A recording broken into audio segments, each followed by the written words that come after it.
Okay, excellent. Chris? Yes. Hi, everyone. My name's Chris Mason. I work at a company called KeHe. We're a food distributor. So, you may not know us, but if you go into a Fresh Time or if you go into any, mom or pop local natural food place, we distribute a lot of local natural organic food. We're based in Naperville.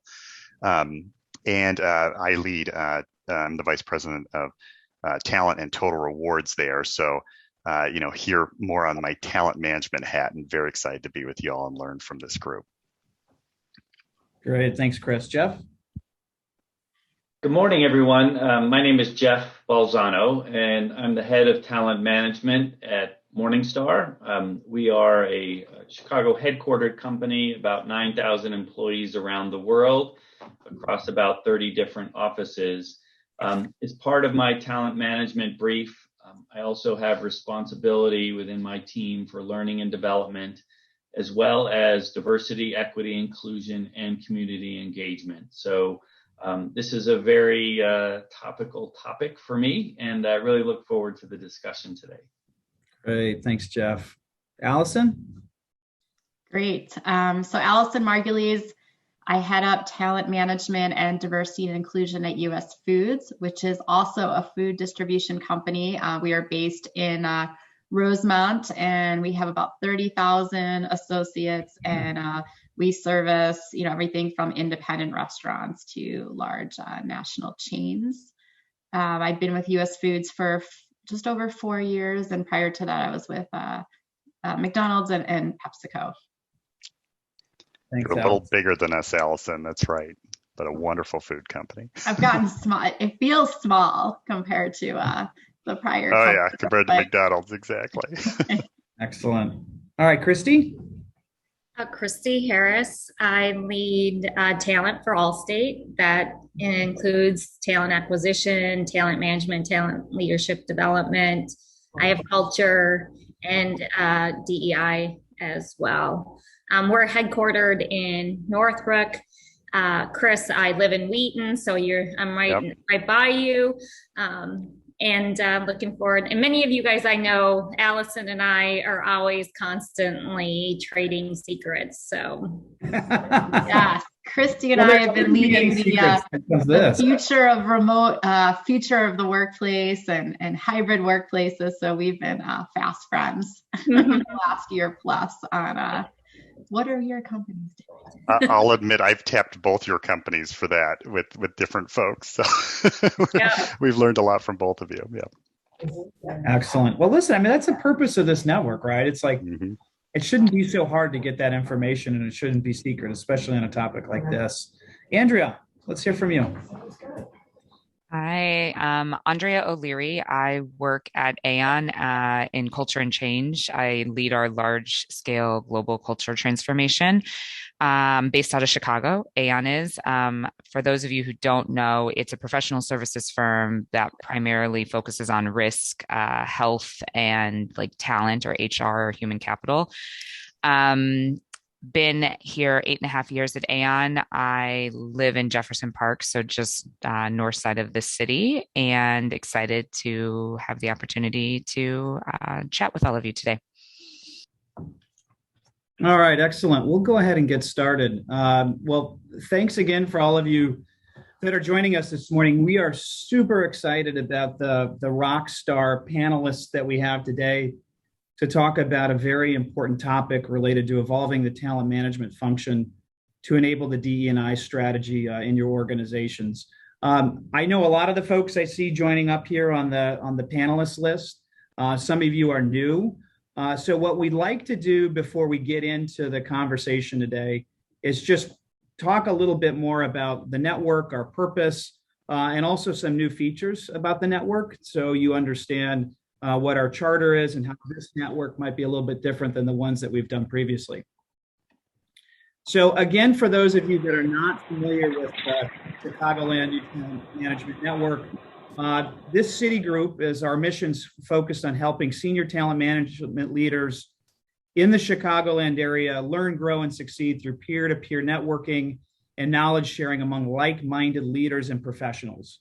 For those of you that don't know, This network is a Citigroup network that's part of the larger group that Mark Efron founded probably 20 or so years ago. There's also active networks in Boston, San Francisco, Atlanta, and some other cities. So we took a little bit of a hiatus during COVID, given all the webinars and events that were happening virtually, but we're excited to sort of reboot the network again with this event. So just briefly wanted to share a little bit about the network in terms of our guiding principles, as well as leadership and governance. So the first thing is that membership is free. Before many of you folks joined, we were talking with the panelists, and one of them said, listen, we share secrets between companies. The idea about this network is we should all be able to share secrets about what's working when it comes to talent management and those lessons and those learnings without having to pay $50,000 to join an expensive conference service. So this is absolutely free. So operating expenses are going to be covered by members, and the way they're covered is through volunteering time, resources, and facilities. Basically, that's what we're doing here today. Membership is open to corporate and consulting search professionals. However, we want a ratio of 3 practitioners to consultants. For those of you that have joined other networks where there's lots of consultants trying to sell you things, or lots of vendors trying to hawk wares, that is absolutely what this network is not about. And you can see that last point here. Group activities and gatherings are non-commercial. So that's one of the principles that we believe strongly. We encourage active participation. We're focused on doing a couple things well rather than trying to be everything to everyone. And one of the things that we talked about as an advisory board was really focusing on those sort of hairy, complex problems that are on the top of the minds of talent. That's the type of conversations we want to have, those sort of those complex, those problems with a lot of hair on them. In terms of leadership and governance, there is an advisory board consisting of about 5 to 7 senior talent management professionals. And that advisory board will serve for 12 months. And the idea that we had to sort of keep the network energized and thriving is that each advisory board member will be seeking out their successor, such that at the end of 12 months, Chris Mason, for example, will be finding his successor. Jeff Balzano will be finding his successor. And that's how we're going to make this, gain momentum in the network and make this network live on. In terms of decision making, I mean, really, there's nothing too formal. We make it by consensus. Mark Efron, who's the sponsor of the overarching national network, provides support sometimes, also offering research services that we might share at some of these events. So just wanted to share a little bit more about the network, our principles and governance. Success of the network, because many of you have asked before, how big is the network? What does it look like? Our goal is to have somewhere between 75 to 100 senior talent management leaders that are active in the network. We have that. I would say we're probably close to that today. Part of just the logistic items is it's hard to keep track of people in the network as they move to different companies. So we use LinkedIn. We also use updated emails and mailings to try to keep the network alive and active. So please share your contact information. That would be great, just so we can stay connected. We want to have multiple well-attended events each year. I mean, ideally, and we're actually planning to do this event or the event in the fall in person. Obviously, this COVID and the Delta variant sort of changed that, but we're still not. We're still hopeful that we're going to be able to do that at some point. And again, we really want to focus on having meaningful conversations that provide value and improve the effectiveness of everyone. So ultimately, that's how we measure our success. In terms of the advisory board individuals that I mentioned who have helped plan this event and make sure that it's a success, we have Jeff Balzano, who's the global head of talent management for Morningstar. We have Chris Mason, who's the head of talent and total rewards for KeHe Distributors. Debbie Plager, who's the chief talent officer at Hub International. Lindsay Hayes, who's the Vice President of Talent Management and Development for IDEX. Aaron Henry, who is a leadership advisory consultant for Spencer Stewart. And for those of you that don't know me, Aaron Sorensen, I'm the head of business transformation and behavioral science at Axiom Consulting Partners. So again, that's the advisory board. Again, the goal is every 12 months, you're going to see new faces up here.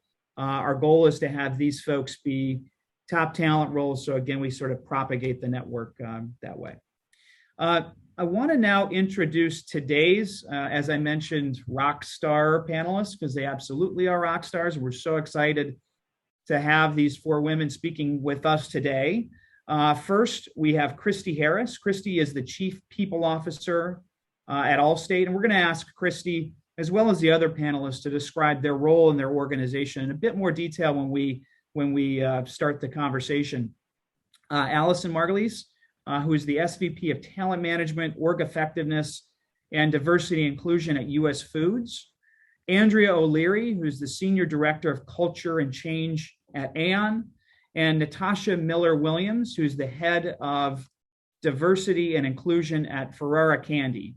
And in particular, it's interesting, it's great that we have Andrea and Natasha on this panel, because recently, and I think this occurred maybe about a month or 2 ago, both of them were identified by Crane Chicago Business as a notable executive in diversity, equity, inclusion. So who better to have involved in this conversation to talk about what the function needs to do to change and evolve to support the DE&I strategy. So with that said, I'm going to hand it over to Chris Mason, who's going to take us from there. Chris? Yes, thank you, Aaron. And thank you so much, everyone, for jumping on, and a huge thank you to this panel. I mean, what a way to kick off the year. It really is a rock star panel. And, it's such a proof that if we can just kind of bring ourselves together like this and just share our collective knowledge, we can gain a ton of value. So let's jump right in. So what we're going to do is we're going to have a conversation with the panel and with all of you too in 2 parts. And part 1 is we'll all stay together. And I'm just going to ask the panel to kind of go round robin style. We'll start with Allison in a moment, and give them some time to share a little bit about themselves, their role, the company. And part 1 is kind of what's the lay of the land today with regard to DE&I, the programs in your company, and how they intersect with talent management. You can talk a little bit about your thoughts on that too, if you like. And then what we'll do is we'll break out. And we'll get into a little bit smaller groups. Jeff will lead one of the breakouts. I'll lead the other. And that'll give us a chance to talk a little bit more deeply about today, but also tomorrow. What needs to change? What's evolving in the space? What's next? So that's our program. And let's kick off, if we can, with the panel. And Allison, if you're willing, let's have Allison Margulies start us off, talk a little bit about US Foods and how you see this space at this point in time today. Great. Thank you so much. So I head up talent management and diversity and inclusion at US Foods. For those of you who are unfamiliar with US Foods, we are a food distribution company. So we are based in Rosemont, and we provide food and other products to independent restaurants and nationwide chains. So I would say that we are on a journey, like probably many of you in the D&I space. And when I joined US Foods just over 4 years ago, we had efforts in diversity and inclusion, but they were decentralized. So we had a couple of grassroots employee resource groups. We had a commitment to sending our high potential women to a program run by the Women in Food Service Forum, but we didn't have a strategy or committed resources to the diversity and inclusion space. So if you think about a maturity map, which we use quite a bit, we use one that's a 5-point scale. I would say we were just a little over a 1. So there was some understanding around what diversity and inclusion was and why it's important.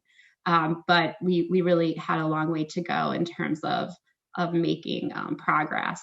And so when I was brought in about 4 years ago to head up talent management, I decided to put diversity and inclusion within our department. And I know we'll get to this in a bit more in our breakouts, but when I think about where to make the biggest impact. Talent management, at least within how we're structured, we kind of manage our assessment process, our performance management, our succession planning, our learning and development. So many places to touch decision making and so many places to embed better practices around how you make the best decisions for the organization.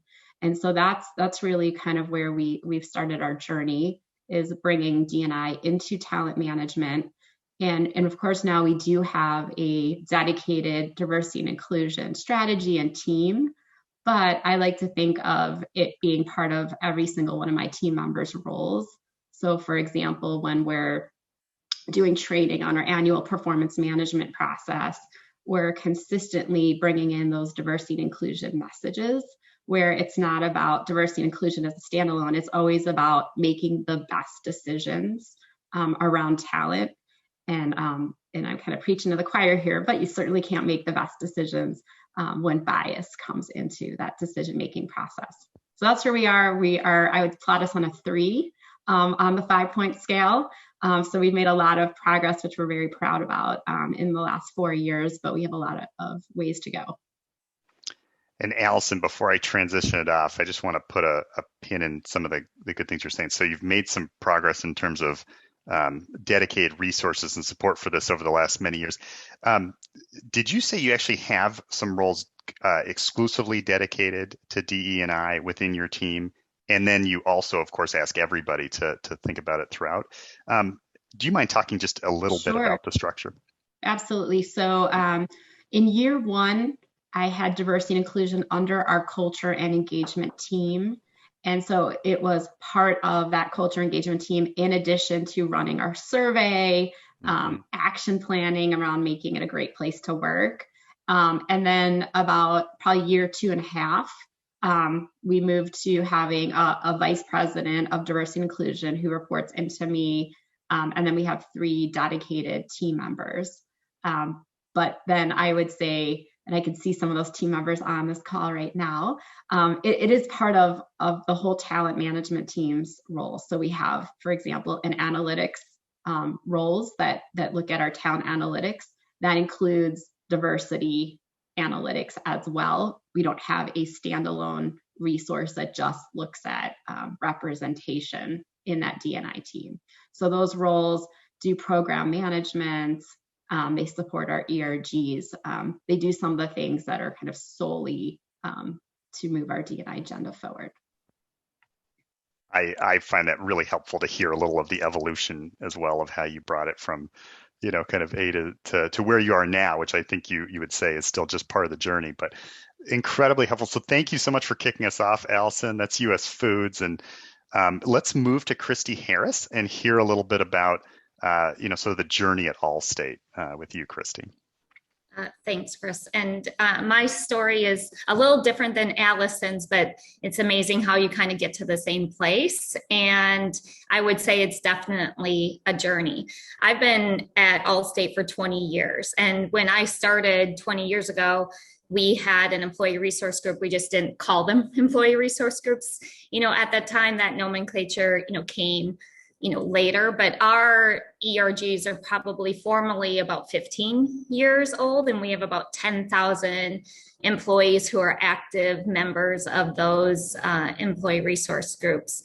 But I would say we don't call our practice DE&I, we call it inclusive diversity and equity. We've used the term inclusive in front of diversity for over 10 years because we knew that it was really about, culture change and really helping create the environment where everyone can sort of bring their whole selves to work. And that is certainly still an aspiration of ours. And we are still needing to make progress in that space.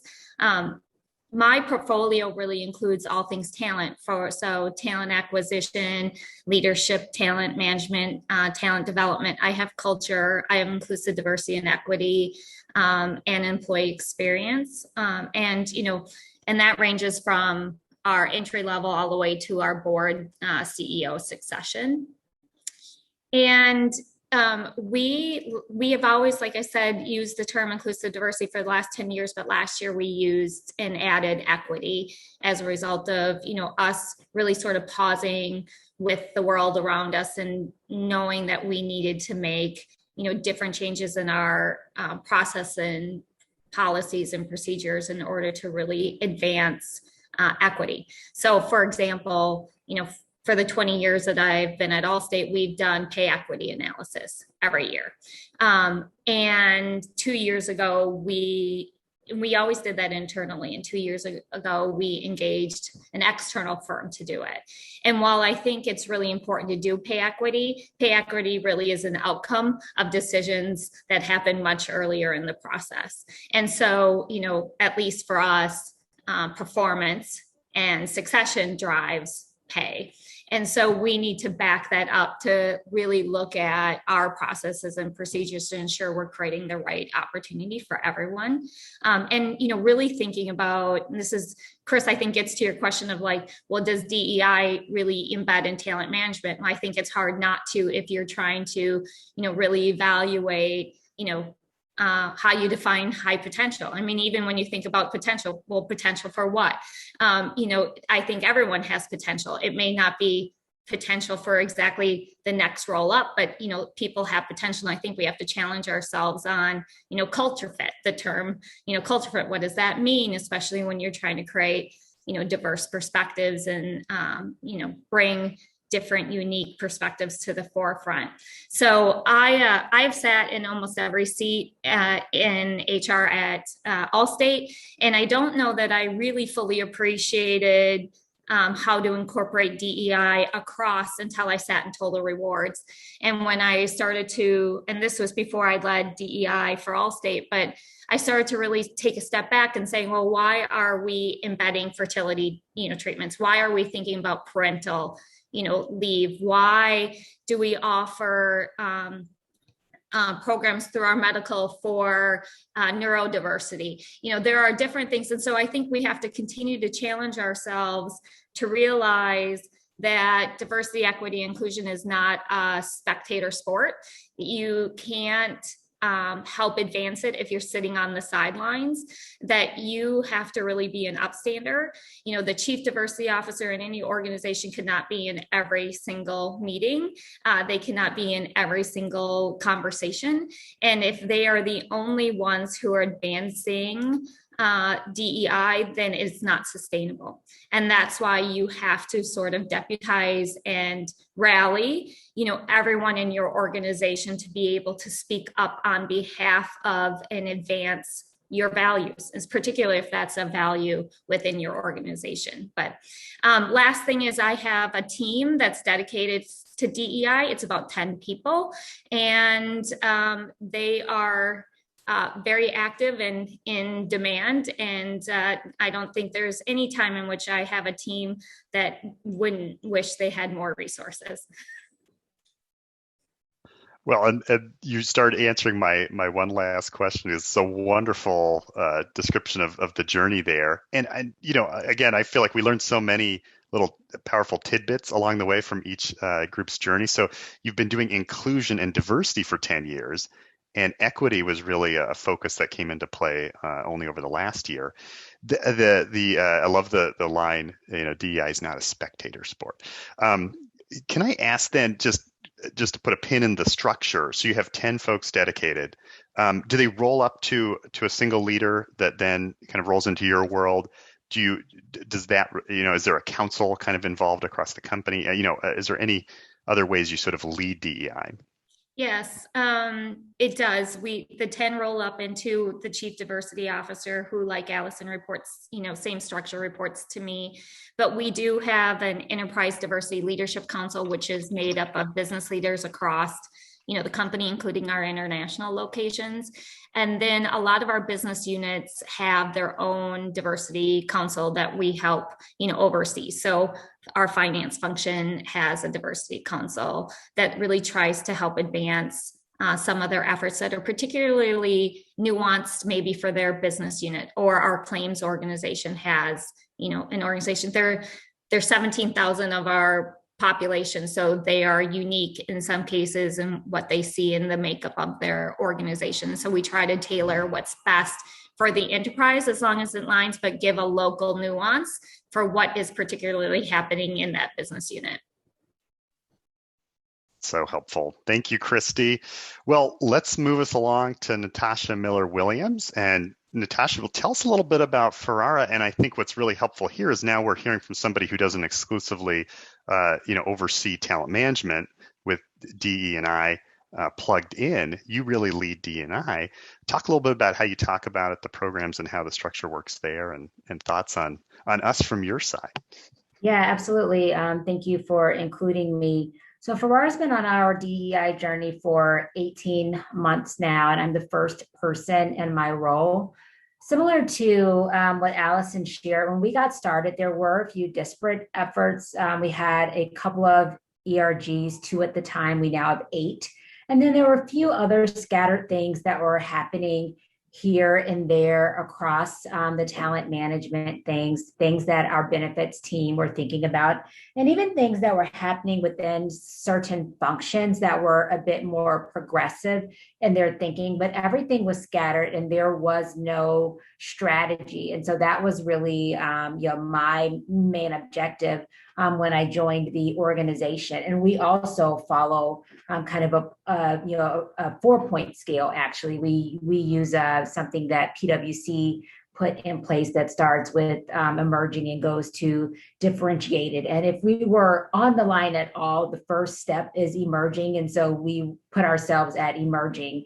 Since that time, we would say that in our 18 months, we've done a lot to leapfrog our efforts. And we're now at the 3rd plot of the 4 points because of a lot of intentionality, resources, and investments. And certainly the events of 2020, not unlike other organizations, were really like a push to catapult our efforts and accelerate things even more.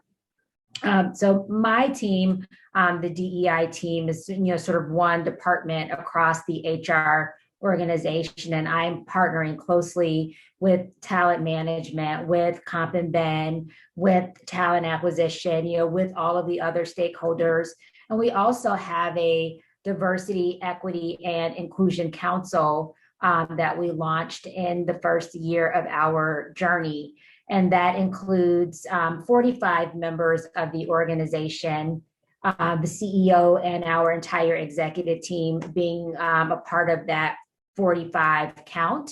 And that has really been important because it's not an advisory council in the way that some councils are structured. It's an actual working council, meaning that the 6 streams that comprise the council, they have KPIs, objectives. They meet weekly as working groups. They meet bi-weekly with my team. We meet quarterly as an entire council, each of them working on initiatives such as supplier diversity, how to advance initiatives in our production facilities, community engagement, philanthropy, metrics and reporting, and cultural competence. So those are the 6 key areas. And it's been really helpful to have that council because I was a very lean group. Said another way, I was a team of 1 for my first 6 months. And so we really needed that council to make the progress that we made.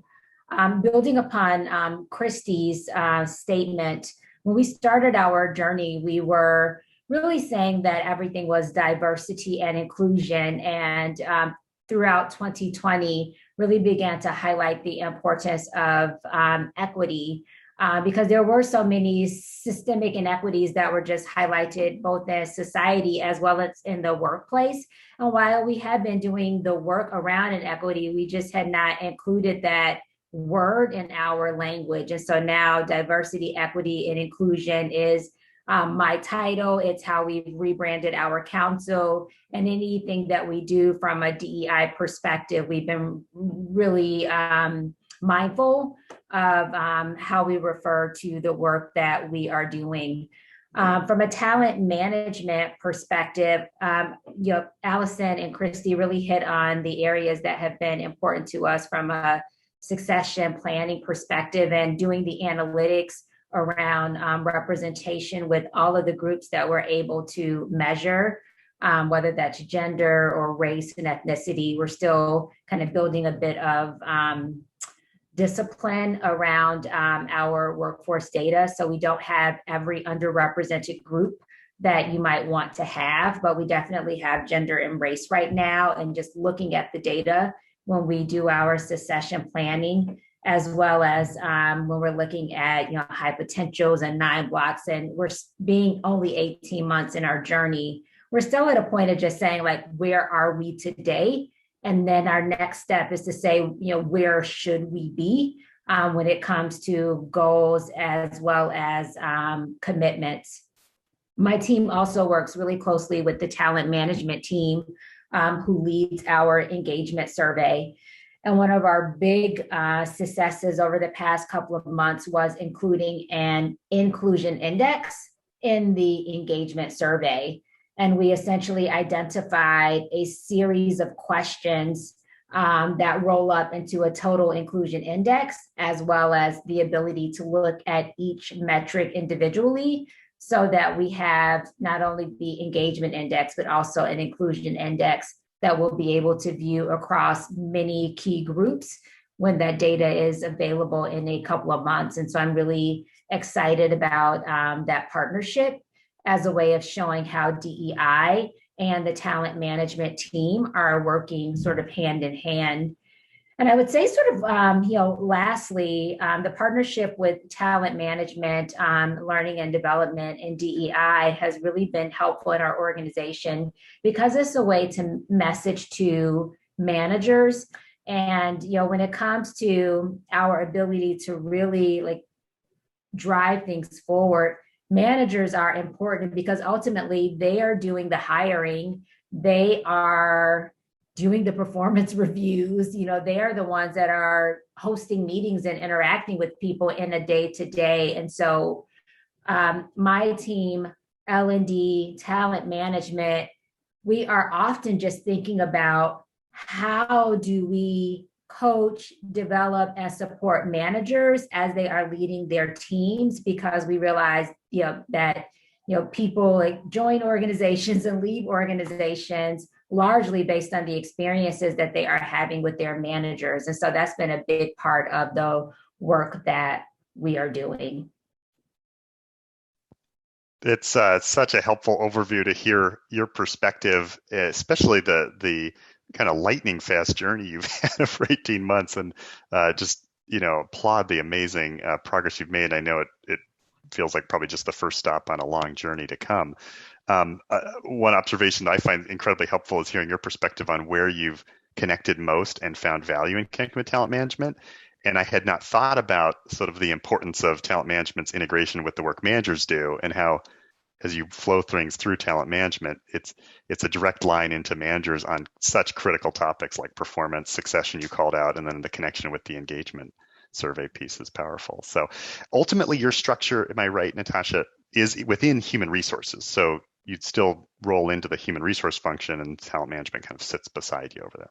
Yeah, that's exactly right. And if I can just very briefly take a step back into my prior life and prior organization. At my last organization, for quite a while, the diversity department was outside of human resources. Mm-hmm. And I actually took a step out of DEI and moved into human resources. And during that time, when I stepped out of DEI to HR, I was leading talent management. And so a lot of my perspective around connectivity and how to bring things together came from that, that time of doing a sidestep into HR from my last organization. And everything that I learned during that sort of 2-year sidestep was around the manager perspective. And so I've been really leaning into that perspective now that I am at Ferrara. And so, every organization is doing it differently. You talk to 20 companies and you're probably going to get 20 different structures.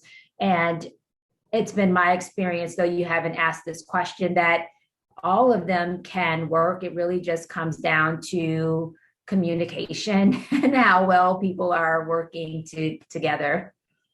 You answered the question I wanted to ask, which is what's your perspective on pros and cons between those various structures? Because to your point, we're all doing it a little bit differently. And there are many companies that structure it outside or perhaps elevate DE&I so that it reports directly to the CEO or something in some fashion in order to move things along. But you clearly have a great perspective on how it can partner with talent management in a variety of ways. So thank you, Natasha, for jumping in, and I think we'll be excited to ask more questions as we jump into the breakout. So our last panelist, let me move us along so we can hear from Aon Hewitt, or Aon. I apologize, Andrea. It's Aon now. So Andrea O'Leary, talk a little bit about how DE&I works at Aon and in your role and connection there from a talent management perspective. Awesome. Thank you, Chris. And thanks everyone for having me here. So, I would say for me personally, I think I'm a little different than most of the other panelists where, as Erin mentioned, I sit in the culture and change team, which is where what we call inclusion and diversity sits. But my role is actually not directly tied to I&D. How I really have gotten into it and the things that I do is I've led our North America Black Professional Network leadership team, which is about 20 executive leaders around North America for about 4 years. And then I also sit on our Global Inclusive Leadership Council, which I'm going to talk a bit more about. Aon has sort of had an evolution as all. I've been here 8.5 years. When I joined, there was a sort of chief diversity officer or head of what we called at the time DE&I. That's evolved now into what is really no sort of formal head because our current chief people officer really strongly believes that every business leader is really their own sort of chief diversity officer. And so I'll talk a lot about the structure that we've set up to really enable that for our leaders. But we do have 2 team members who are like regionally, they're directors who sit in the I&D space who help support some of the regional teams that are a part of this structure. But we, the work does sit under culture and change, and talent actually does sit differently. And essentially how our structure changed, and to be fair, a lot of us have spoke about how it's evolved quite a bit in the last 18 months. And part of the work that I've been doing through the Black Professional Network was advising on a lot of what the structure should look like and some of the changes that we needed to make. And so the first change that we made over the last 18 months is our board of directors has an I&D subcommittee that actually our chair is the one who leads that. And so they really help to drive sort of the mandates that really needed to happen across our organization, such as compensation being tied to the executive outcome that's related to our I&D efforts. And then it really becomes up to these rest of these structures to implement and really hold accountable the work that we do. But ultimately, the board really helps to set those things that we as an organization sometimes struggle with, which is accountability and sort of the things that we do need to, we know behaviorally make the changes that we want to see.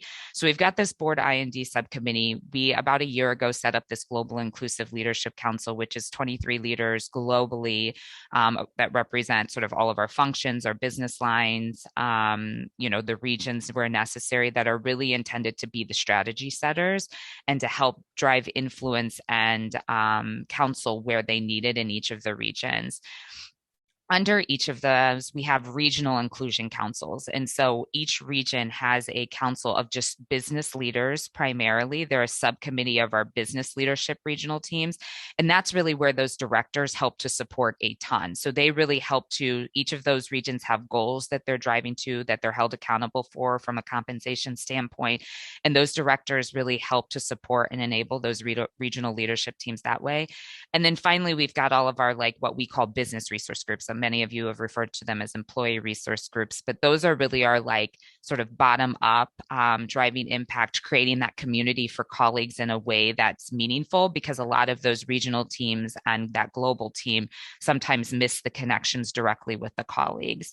And so that's a lot of how we've set up sort of an enabled Aon to, honestly, I think in the last 18 months, make a ton more progress than I had seen in my previous 7 years that I had been at Aon and in the space that I've seen. And so I applaud our chief people officer for really taking, I think, quite a bit of a different perspective and saying, if what we had found was when we have those central single person or a chief diversity officer in HR, people in the business start to really think it's an HR push, or it's something we're trying to make, HR is pushing us to do this, versus them actually owning and having the empowerment to sort of make the decisions that they want to make themselves and how they run their businesses, et cetera. The last thing I'll mention, which I know, Chris, was part of your question, is the partnership with talent. So the way that we've really approached it at Aon is, nothing really goes to the market, if you will, which is our business or our clients, without having the DE&I sort of lens looked at it. And so we're constantly having to challenge ourselves to say, is this inclusive? Is this equitable? And that really resonates through all of our processes. So obviously performance management, talent acquisition is a huge one that we've revamped over the last year, from more inclusive job descriptions to partnering with exec search firms that focus in diversity, hiring. We've done a lot of work with a whole accreditation that all people managers need to go through. That's really about how do you think about biases in the recruitment process. And succession is one that I would say, I think we've got still some work to do, but we've started doing some really good things with diverse slates and what that looks like. And so it's really been just, how do we make sure we have those extra checks and balances, that we're not putting things out as a people org or an HR group that hasn't actually been vetted through a DE&I lens, or an I&D lens that we call it at Aon. That's been really what's been integral for us. Well, Andrea, this is so helpful to have. I knew we'd learn a lot just by hearing from 4 different case studies.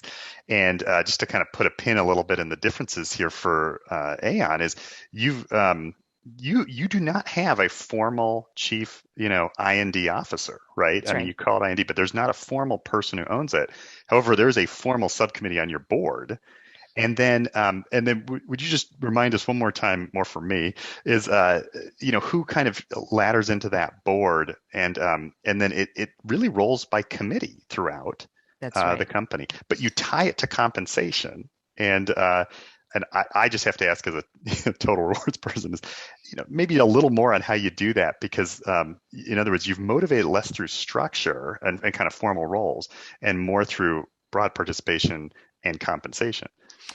Yeah, so you're right in the sense where essentially how it was approached was, the board made the request that they wanted us to figure out the right way to tie for our sort of top 250 leaders a part of their compensation to the outcomes that we're driving for inclusion and diversity. And so we enabled a structure to help support that for them, was essentially the way that we thought about it. So it wasn't necessarily that the structure was in place first and then we had the compensation. We really wanted to make sure we were able to support the business in achieving these goals, and the structure would support that.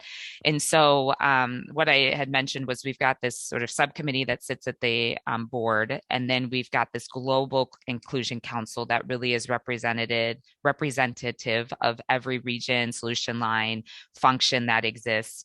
And then we've got regional councils and there's like kind of cross ties that sit into each. So for example, like our chair of our global inclusive council, they're the ones who report to the board. And then we've got members of our global inclusive council that also sit on the regional teams. And then we've got BRG representation that also sits on the regional team. So it's very interconnected to make sure that there's a continual link and flow of feedback and communication that works throughout each of those structures. But you're right in the sense that the idea was really and truly to try and make sure that the structure that we built around our leaders helped to enable them and support them in this effort that really sits with them from a compensation standpoint to really deliver these results, not just with HR or not just with, sort of in any individual business unit or region, but globally. And the last thing I'll mention, which is actually, I'm still very interested to see how this plays out, is you're globally tied to the results, even though regionally you may not have as much influence of it. So for example, in the North America, where we oftentimes are able to report ethnicity data, we have goals related to ethnicity representation. But in Asia, you actually we don't have good enough data to track ethnicity, but you're still tied to the global traction that North America makes on any particular thing. And so that's a very interesting dynamic. I really, like I said, we're sort of living that live right now. So I don't know how that's all going to play out, but we're going to, one thing that it is it's truly united capability, which is a lot about what our culture is trying to drive, is how we're united as a firm in that sense. That's just such helpful description. So, let me turn it back now to the panel. You've now had a chance to hear from each other, and let me offer an opportunity for the panel to comment or build on any of the things you've heard from each other. And then kind of our transitional question as we move into breakouts, and I'd love to hear from one or two of the panel as well, is just a little bit more now, where do you see this going? Where are there opportunities for, I&D, as we hear from Aon, or DEI, to partner more with talent management, sort of as we shift kind of now our future focus. So anyone on the panel, if you'd be willing to jump in and comment.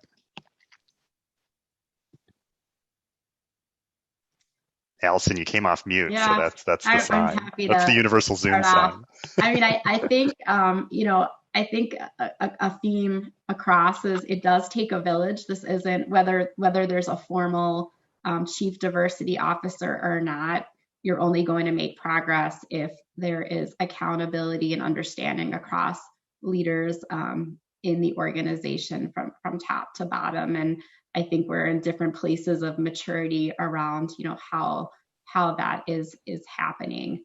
I think, we too have councils. We have councils. We have members of our executive team that sit at a council there to help kind of move things forward and get budget so that we can go faster.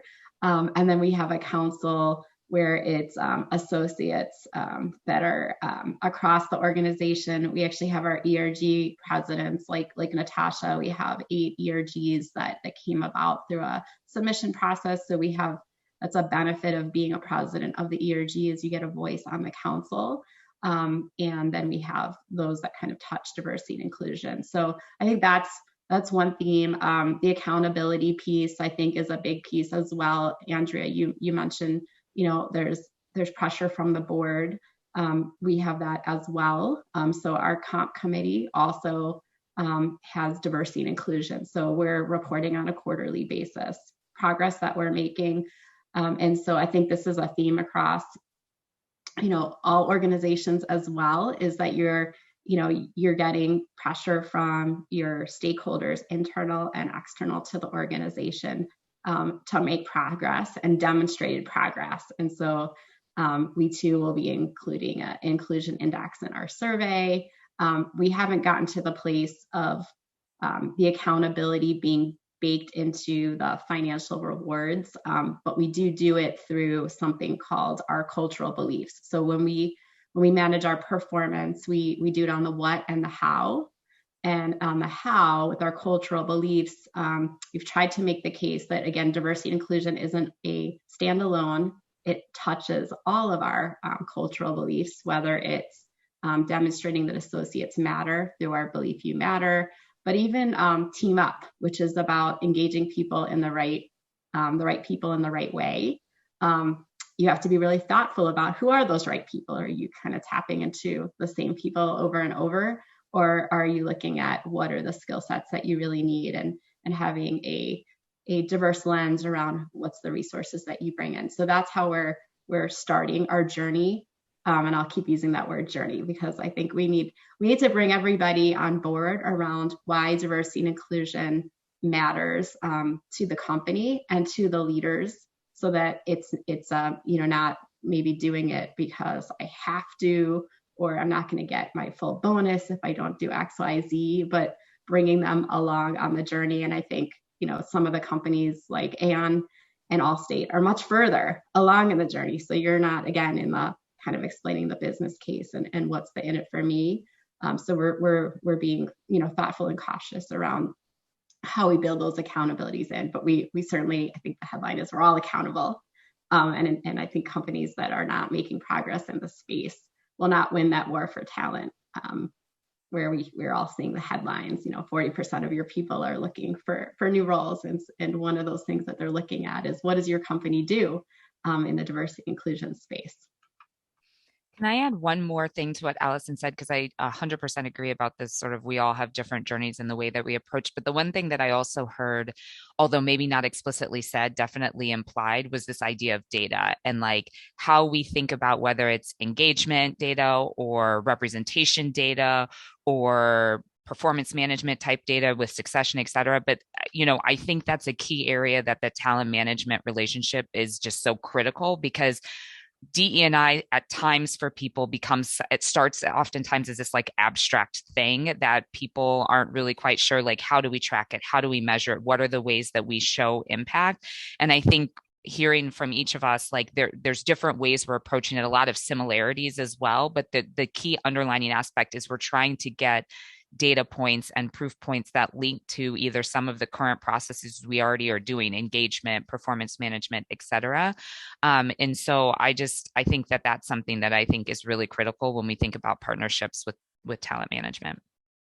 And Andrea, if I can just build on you, because the two things I was thinking about, one is data, because particularly for large organizations, there's the thing around the law of large numbers. And sometimes you can really mask how well you're doing if you don't start digging deeper into the numbers to really sort of figure out what the story is that you're telling. So for example, Allstate is very transparent about our workforce representation numbers. We have disclosed those as part of our sustainability report for years. And you can look at those that we published the last 5 years. And when we look at how we do against our benchmarks, we're good. I mean, but it's kind of like being smart in a dumb class.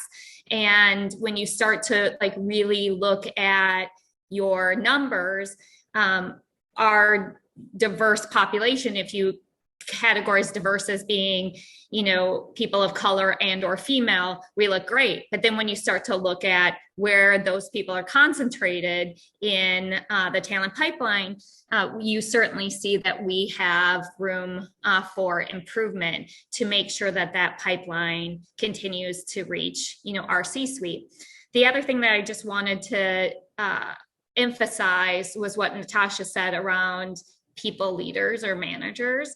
And, a lot of the employee experience that employees feel is delivered through and really dependent on their leaders. And oftentimes in the DEI space, we talk about the frozen middle and the ability, to things that want to go from top down or bottom up, but somehow they get stuck, in the middle, where the middle really has the influence over large masses of employees because they have a lot of the direct reports. And we've been trying to figure out how to captivate that frozen middle and turn them into the magic middle to be able to really help create that experience and the culture and the values that we really, emulate. I often talk about the fact that we have a high ethical, high integrity culture. And yet, people just know that that's the expectation. And our practices and policies in our DE&I is really, the DNA of the organization is really rallied around that. And so I envision a day that DE&I would be the same, so that people don't have to have a checklist at the end of the day to look back and say, oh, did I think about diversity? Oh, did I think about inclusion in this? No, it's like, it's not an after, did I think about it, did it include? Like, it is at the beginning where it's one of the core principles that are embedded at the beginning. And it's how we think about everything, not did we, are we reflective on the back end of it?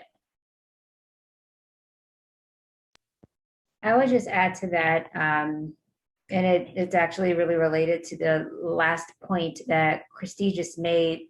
One of the things that we've been doing, and it just sounds like really simple, it's so simple and basic, almost too basic, but we've been trying to just look at this intersection of the DEI and the employee life cycle, and just trying to ensure that every step of the employee life cycle is as inclusive as it can possibly be, like from the like the pre-boarding or even the like actual applicant stage all the way to the offboarding and like what is happening, what are people experiencing. And that's something that we've been looking at with our talent management team. Like, what are we doing? What are they experiencing? What should we be doing? And so literally like just that typical wheel that you have and like looking at every single slice of it and how we can provide more support, more resources, more information, stop doing, start doing, all of that. And that's been a really interesting exercise to just dissect and explore our processes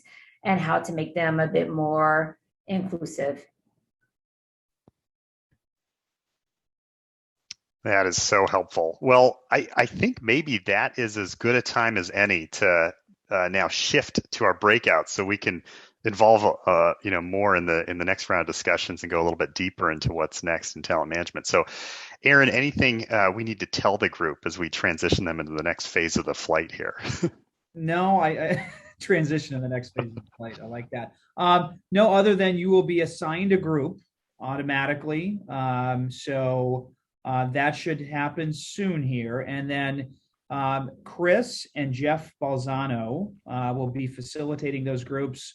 We'll follow sort of a similar path where we'll ask some questions, but then we're going to open it up and take questions from the group over audio. And then also each of the facilitators, Chris and Jeff, will be looking at questions coming in the chat. So with that said, we'll break out into groups and then we'll pull the full group back together just to do some housekeeping at the end and adjourn.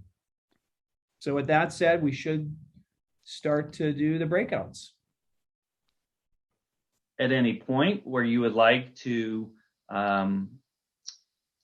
ask a question, I think most of what we'll save the time for is to hear what's on your mind and what questions you might have for Andrea and Allison based on the comments that they have made so far.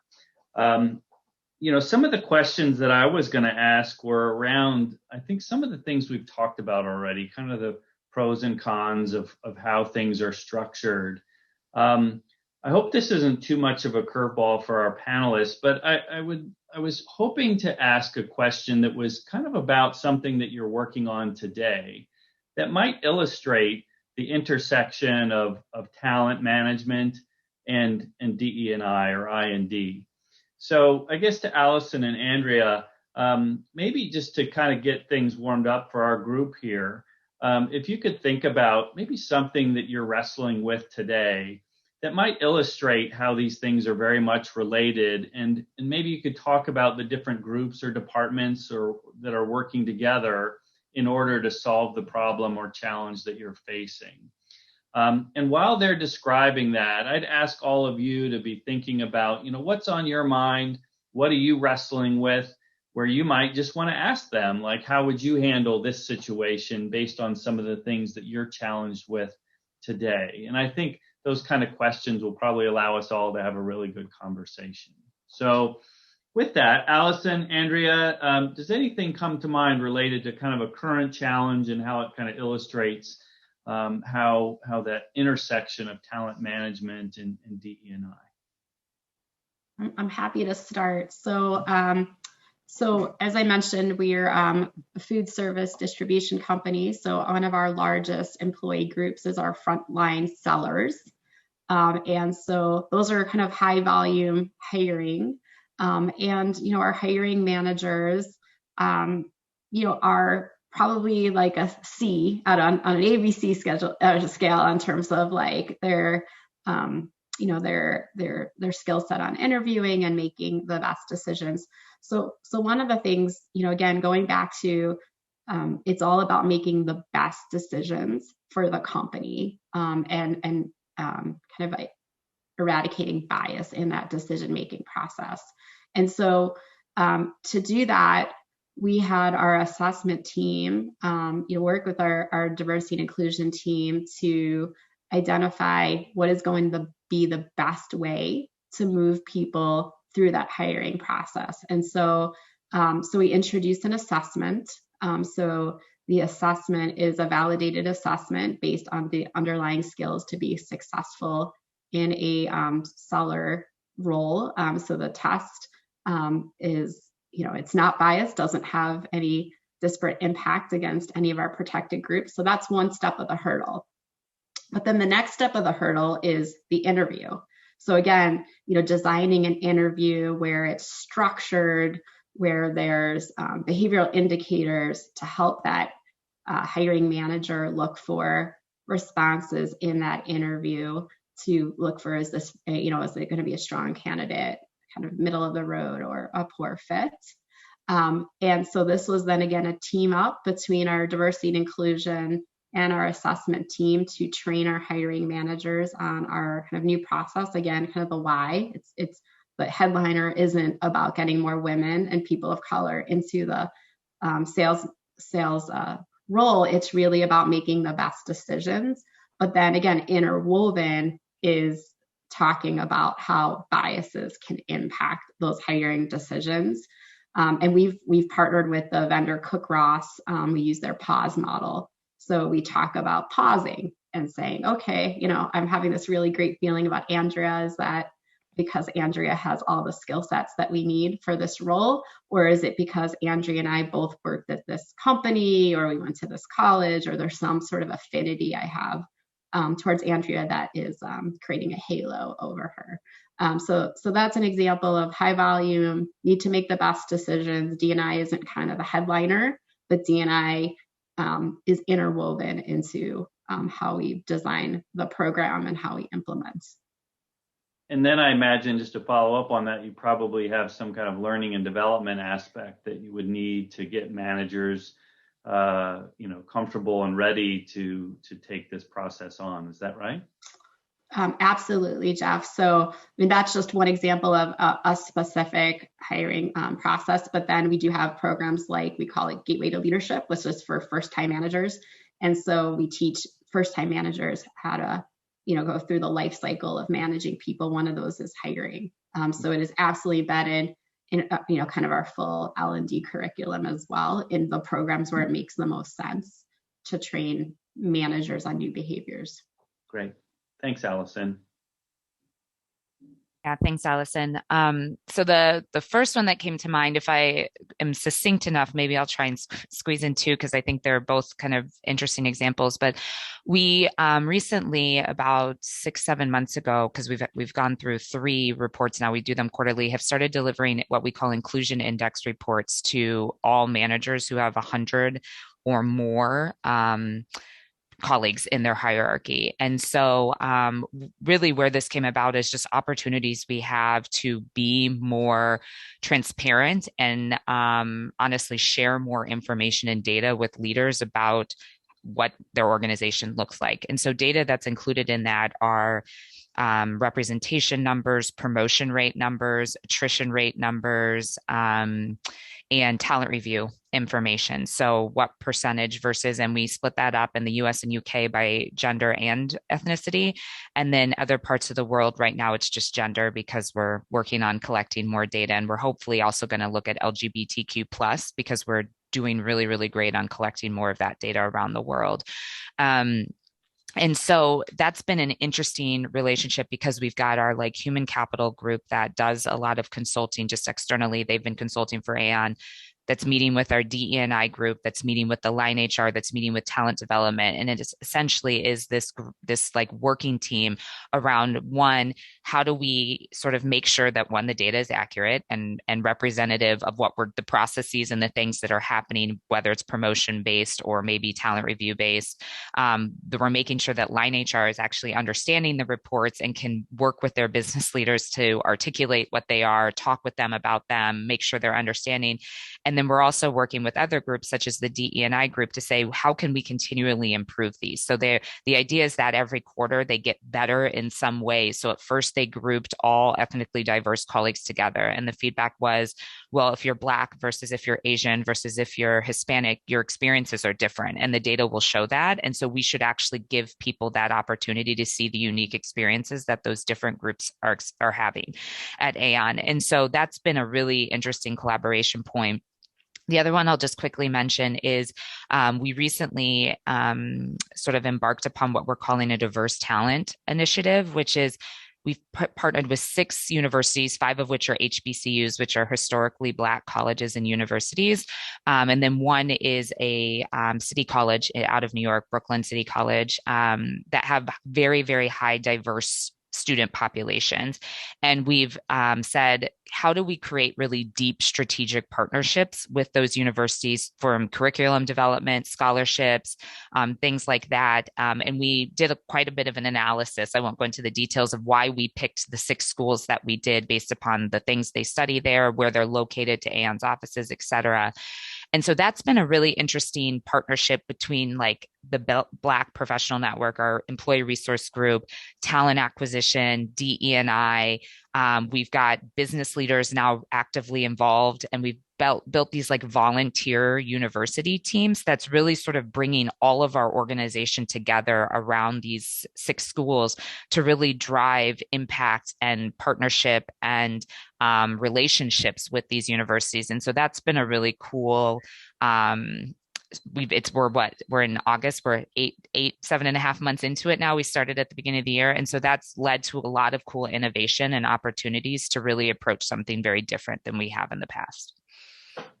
Great. Wonderful. Thanks to both of you for that. What questions do we have from the group? What's on your mind?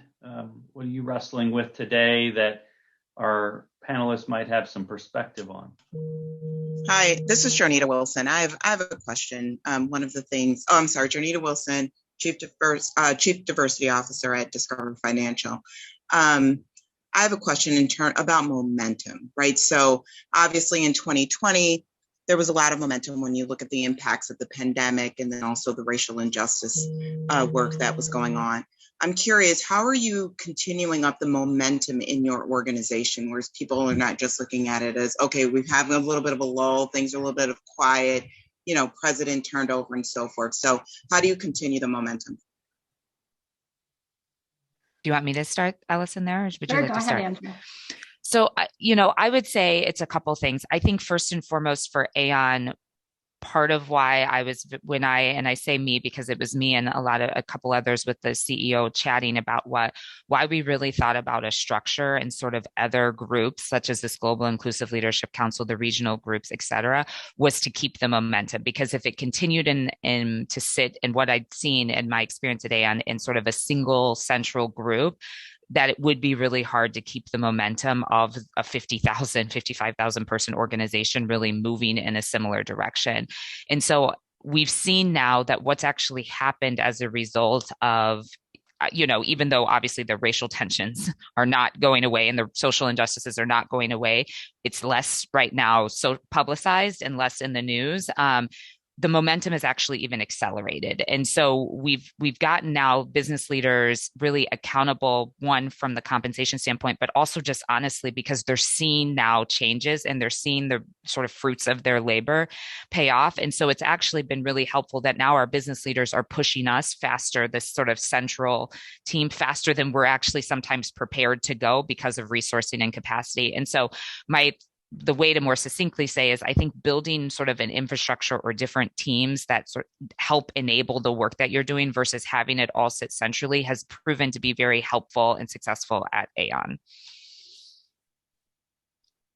And I would say, I guess the fact that we're so early in our journey, that's really helped because we've whet people's appetite. So, we've been communicating consistently. So to our senior leaders at our associate open mics, on our intranet site, kind of our 3-year roadmap and our priorities for this year. And so, we've kind of created this expectation and anticipation of, the programs that are underway. I think another, big momentum piece for us has been our employee resource groups, because we just introduced those in 2018, and we started with our corporate headquarters just because, we didn't know how they'd be received and how successful they would be. And when you have a distributed workforce, you want to make sure that, something like does good and not harm. And so it wasn't until the pandemic that we introduced our employee resource groups into the field. And we have about 60 different locations. Most of our workforce, sits out in the field. And so that's been a place, again, of momentum, because our employee resource groups give people that opportunity to join a community, because they may be the only, fill in the blank at their location. So they're joining communities, or joining communities that they want to learn about. And then we're leveraging those ERGs to talk about the 3-year and 1-year journey as well.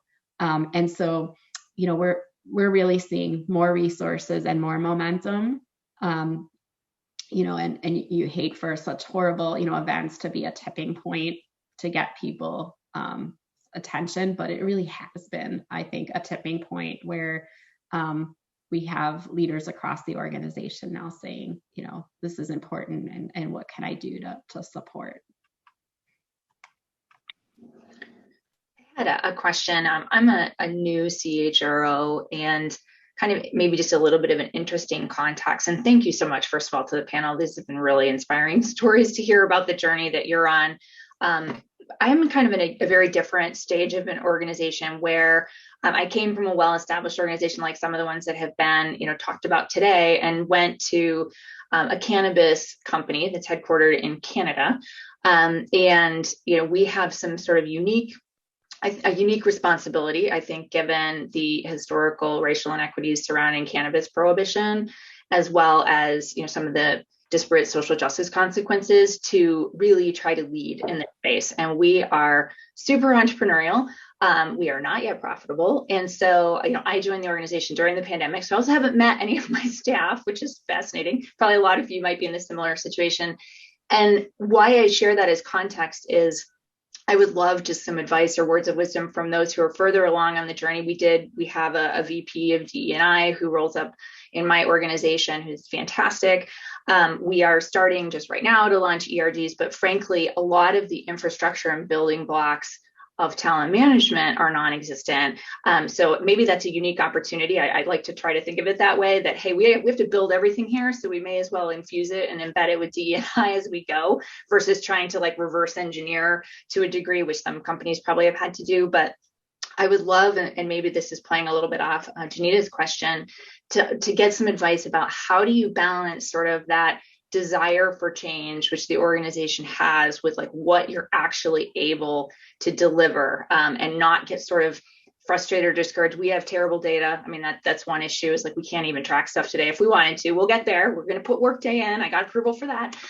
So that's going to help us a lot, but would love just some advice about, I think the challenge of, it's really easy in the context of the last year in particular for people to make big commitments verbally, and then the pace of change and transition that you actually see a lot of times isn't, nearly at that same degree. And curious kind of how you're balancing that, or advice for those of us who are way further behind on the maturity curve would be awesome. And I'll just say real quickly, I'd love our panelists to answer, but at any point, if people have a perspective on the things that people are asking, feel free to be the answerer as well as the questioner. But Allison or Andrea, if you have a perspective on that, would love to hear your thoughts. Yeah, I guess, Holly, one of the things is that we really focused on is tying it first to kind of what is the business trying to achieve, because there is so much to do in this space. But if you could really tie it to, and I think you've highlighted, some big business challenges that are really specific to your particular industry, I think starting there, as well as that maturity map I keep referring to, and I know the other panelists use different models, but we all kind of use it. I think we've also really tried to ground the organization there, because again, associates might read about something or hear about something that another company's doing, but they might be further along in their maturity and we're just not ready. So, we really did start with the basics. So if we thought about capability building and metrics and accountability, we kind of said, these are the building blocks to get to that 5-point place. So we started, for example, with capability building, just teaching our associates a simple framework of red, yellow, green. Things might happen in the workplace. Some of them are red, and this is how you can escalate those issues. through HR or through a check-in. A lot of things are yellow, and here's kind of how you manage those things in the moment. So I don't know if that answers your question exactly, but we've really tried to ground, let's not kind of run before we walk. And let's make sure we can tie it to either our cultural beliefs or our business results to get mind share and of our associates at all levels that this is something to commit to. I was going to take a similar approach, but with just, I guess, a slightly different angle. But the one thing I'll start with is just what we've learned is also like, don't try to do many things sort of mediocre. Like, just pick one or two things and try and just do that really, really well. And we've tried to, both at like a bottom up and also a top sort of down level, think about it that way. And so, I don't know, but like, I'm just thinking, is similar to what Allison was saying, if your company's growing a lot and you're recruiting, maybe you start with thinking, okay, we're going to make sure that every slate comes through as a diverse slate and has a diverse interview panel, because that's going to ensure everybody that's coming through has an, more equitable and unbiased processes. Maybe you guys are working on sort of growth of the organization, probably so you can become profitable. Do you need to make sure that your workforce is truly representative? Are you having diverse client teams? Are you, so I think sort of figuring out one or two things that are aligned with either the business strategy you're trying to do or key things, and just focus on that. And if you focus on one or two things, the data, although helpful, is still much easier to track than when you're doing 100 different things and you're trying to track all of the impact. And so, I think just starting with one or two things that align with directionally what some of the things you guys think you're trying to drive will make a lot of sense, and still be able to kind of harness the organization to focus on that single thing or those few things. I love that concept. And Andrea, many of our executives come from consulting, McKinsey and BCG. So they're all about threes. Like, everything needs to be three things to remember. That's all kind of like associates can retain is the mindset. And so we had more things than that, and on our strategy and our pillars, and our CEO really got involved in kind of the what are the three pillars, and then what are the three things underneath. And that's become like our rallying cry. So I completely echo what Andrea's saying is in terms of being laser focused, and something that all of your leaders and associates can speak to about what are we doing and why are we working on these things now.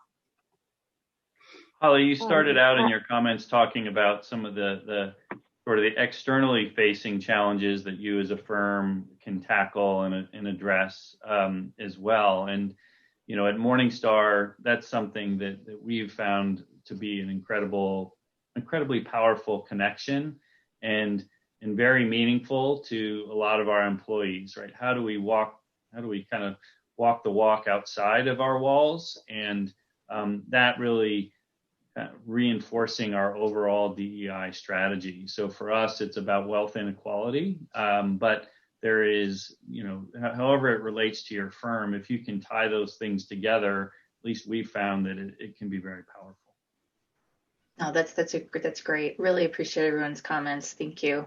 And hopefully for others, you feel a little bit more confident. I'd like to jump in with a question. Hi, guys. Oh, sorry. Olivia, I think, had a question. So sorry. Go ahead. And Brittany did too. I know. Brittany, I know, has been waiting to get a question. Okay, great. So Olivia, then Brittany, and then thank you. Good morning, everyone. My name is Olivia Stewart. I'm the Vice President of Talent Management with Regal Beloit Corporation. Hi, Natalie. My question is about how do you gather information? How do you gather the stories about the success that comes from diversity and share that with the organization? Nothing breeds, the energy than knowing that it actually works. How do you do that? Or how have you done that? So, a couple of things, and I'll go back to that example that I used with the question that Jeff asked around that partnerships we're doing with those 6 universities. We have seen like amazing success with that. So we started with our first ever externship, which was actually an idea that our interns gave us, which is, sort of instead of bringing people on for like a 10-week period for an internship, it's really just 1 to 2 days, sort of kind of jammed pack, and we do it over their winter breaks or the students' breaks.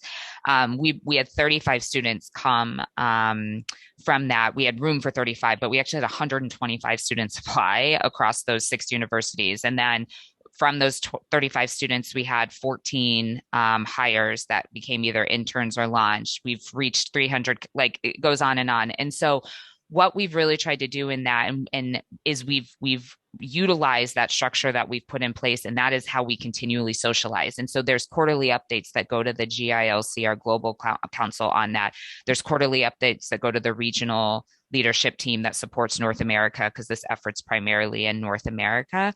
And so we have a regular cadence. We also have this apprenticeship program that's been really helpful in our pipeline of diverse talent that we're doing quarterly updates. And so utilizing those structures and those, those leadership teams as they're expecting to get those updates. And then because we've got those GILC that 2 chairs that report into the board, they're expecting as well quarterly updates on the progress. And so our structure has sort of enabled us to be able to have leaders expect that every quarter they're going to hear updates on a few key things that we're driving, that's driving towards our goals, that's hitting that way.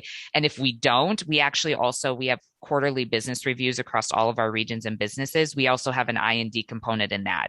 And so every quarter they're getting metrics, they're getting numbers, they're asking questions. And so it's just built into our standard sort of reporting or feedback processes. And people just expect that they're going to get those updates and we're going to have discussions about it there. And so that's how we've been able to sort of keep that momentum and it top of mind for leaders. So similar, we have, we have a structured kind of communication plan, and we use different mediums to get to our associates. So even before the pandemic, our CEO created these videos that would give kind of updates on the business, and there'd be different speakers. So that's one way that we speak to our associates about kind of macro results, but we also tend to use storytelling quite a bit, and we'll use storytelling in those videos about successes that we've had. We use Yammer as like a way for our associates to connect. We have Yammer for our ERG groups. We have a collective one for ERG, and we have all sorts of Yammer groups. And that's a great way, Olivia, to get stories about things that are happening, which then our communications team will see some of those stories, and they might then move it into a feature kind of story for the whole company. So for celebration of Juneteenth, for example, we might see things that are happening out in our different field locations that we can then elevate to a broader message, whether it's to our board or whether it's our associates. So it is kind of I'd say planned and then opportunistic in terms of how we see and we elevate some of those stories. Thank you, Allison. Brittany.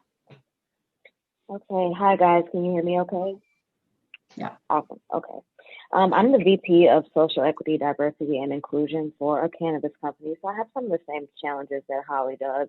Our function is pretty new because all these companies are growing so fast, and now they're becoming real companies where they were startups. And I think one of the issues that I'm having in my role is that in addition to just DE&I being new to this organization, we also have a new CHRO that I report to, but also there needs to be healing that, has to happen here, because the HR function before I came, not to disparage, but, it was very toxic, and it has gotten to the point that a lot of people across the organization do not trust HR. So that makes surveys difficult. That makes outreach difficult. And there are now all these blocks in place. And so one of the things that I'm trying to navigate is first and foremost how to rebrand HR. A lot of the bad actors that were here before are no longer here, but that wound is still here. So how we rebrand, and then also how do we get to a point where we can then build out and have people, feel comfortable with being honest when they report their metrics, when they have to answer surveys, and when they have to be able to speak up about some of the things that they'd like to see changed. So that's kind of my question. And I want to let our panelists answer. They're going to probably pull us in a few minutes to wrap up. So if you could, briefly answer, I just want to make sure you don't get cut off and you can get the answer to Brittany. So. Sure. So Candace is on, who leads my engagement team. So keep me honest, Candace, if there's anything I misspeak on. But Brittany, I'm a big fan of doing roundtables and listening sessions when it comes to building or rebuilding trust within the organization. I think giving people the opportunity to share kind of what worked in the past and what were opportunities, and then recognize that there's committed action planning to change kind of the climate and the behaviors, I think could go a long way in there being trust within the HR function and what's the intentions. And then the other place where I think we've been able to build trust, these employee resource groups have just been invaluable because, again, as we've had to navigate kind of tricky things, our employee resource groups have been a really fantastic voice, whether it's, we're about to share kind of some new benefits and we want to be able to speak to same-sex partners, in a different way, and having our pride group, look at it and give us feedback, to some of the statements we made over, the murder of George Floyd, and having our Black resource group take a look at it and give us feedback. So HR doesn't have, all the answers, and I am, a single incumbent of, white woman. So I can't understand other perspectives on how people might react to things that they read or hear. And so that's been another key partner for us, to help, build trust and speak to associates, particularly during challenging times or challenging situations. Great. Yeah, the quick thing I'll add, because I 100% agree with the focus groups and the, smaller listening sessions, those have gone such a long way at Aon, is that, essentially what you're talking about, Brittany, is like culture change, and just in true transparency, that takes time, especially if it's been toxic and it's been toxic for a while. And so, what a lot of that, what my thought is like, how do you also approach it more from a cultural sort of change and what that looks like, or change management and sort of adjusting to people. And that, is actions, behaviors, accountability, communications. But it does all start by listening and really making sure that you understand how deep it goes, how wide it goes to different groups. And so I think those listening sessions, if you aren't already doing those, is a great place to start, so you can know where to focus and where some of the deeper wounds are across the organization. Awesome. Thank you, guys. It's really helpful. That's wonderful. Yeah, I've been informed that we're going to get pulled in 2 more minutes. Anyone have a last thought, or Allison, Andrea, any kind of closing comments from your perspective? I guess I would just say, kind of reinforce the points made, that there are many different structures that can work. And maybe now bringing a little my perspective, I think just thinking hard about how you can integrate the things together so that, DE&I doesn't stand out by itself and be a different thing that people are working on or having to do, but it's very integrated into other things that you're doing. And it becomes kind of in the fabric of how your leaders lead, how your managers manage and develop and hire. I think bringing those things and thinking about that integration can be very powerful, and can frankly, make it become an unconscious good that hopefully we can get to with our teams in time. Yeah, I guess I would just add, one of the things that's been invaluable has been the addition of our vice president of D&I to the team, because she brings so much expertise and experience. So that is the one thing that, we have a lot of talent management experts who understand how to make good decisions based in kind of data and objective criteria. But, you know, when it comes to navigating some of these things like an associate transitioning from male to female, and how do you create a safe and welcoming environment for that individual, having that person who's been there, done that, and has been just incredibly invaluable. So that is one thing that I appreciate for any of you that have that deep expertise, that can't be replaced within the talent management function. Absolutely. Well, good. Well, thanks. I'll just give my thanks to our panelists. I think speaking for everyone, your comments have been really valuable, and thanks to everyone for your questions and participating today. Hopefully this is one of many great conversations like this to come as we kind of get this group started and interacting more into the future. So thanks, everyone.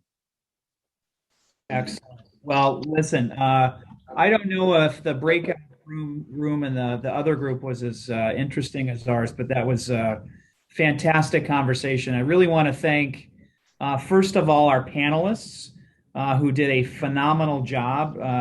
Really, really insightful conversation, tons of insight, great nuggets, and as well as the advisory board that helped make this happen. One of the things that we're going to do, because again, the richness and the insight that came from this conversation absolutely should be shared. We've been recording it. We'll sort of chop it up and sort of lightly produce it, send it back out to this team, because I got to imagine many of the CHROs, chief people officers, heads of DE&I are going to want to share this with their teams as well. So thanks again for your participation today. Also, stay tuned to this space, the New Talent Management Network, the Chicago chapter. We're going to look to get together. My assumption is it'll probably be virtually, at least in the near term, sometime in the early November timeframe. Dates TBD, but we're going to get back together as an advisory board, figure out what are the topics, again, sort of that meaty topic that we want to discuss as a team again, and we'll send a note back out to the group. So again, want to thank everybody for joining this morning, and have a great rest of your day.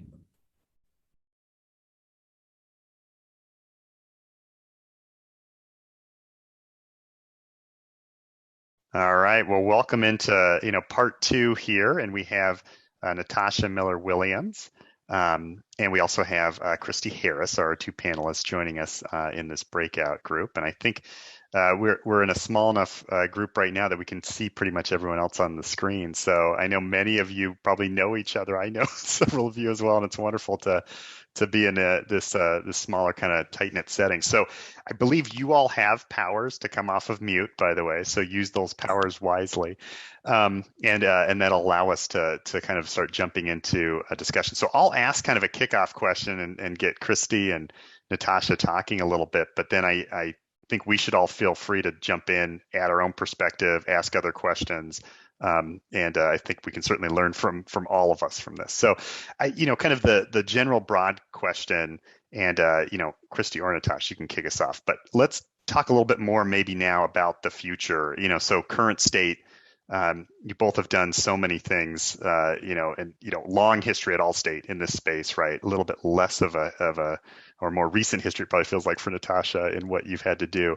But even the last year and a half has been, kind of lightning speed, I think, on both sides. So, one of my kind of bigger questions too is you've both talked about equity and how that's really entered into the conversation in a new and fresh way, and really pushing us in new directions. So is there anything there that we kind of have to think about as we move, kind of into the next phase of how we move this space forward? And sort of the tied in thing that we all care about is, what's the role of talent management? How can talent management help and be part of the not be a spectator in this sport, to Christy's language? So I'll let either of you sort of jump into that, and then we'll get the discussion going. Natasha, do you want to go first, or you want me to kick it off? I can start. We're so early in our journey at Ferrara that most of the things that we are doing are still pretty basic, as what I was describing earlier in the conversation. So for us, what it looks like is just starting to take a look at the succession planning process and just evaluating gender and race in the succession plans, taking a look at the 9 box, which we do leverage, and literally for every box, like percent gender, percent people of color. So we're just trying to assess where we are today, and then to actually define for ourselves where should we be based on the representation of our organization. So that's just step one, and we are literally at phase one of step one, in partnership with the talent management team. The second piece of it for us is with our leadership development programs and the participants that are selected in those programs. We have one kind of marquee program in the organization, and in the past, had always wanted to ensure a bit of parity with regard to gender, and more recently have also been looking at representation with regard to people of color. So that's something that's been a more recent focus for the organization as well. And that's sort of where we are. We do want to set some other goals that will extend beyond the leadership program and the 9 box and succession plans, but we haven't gone any further than that. At my last organization that was more mature and had been on the DEI journey for about 15 years, we got into the place of starting to have like roundtable conversations on a quarterly basis about diverse talent, because what we realized after going through like the steps that I just described that we're starting at Ferrara, what we realized is that we were not seeing representation in the way that we should.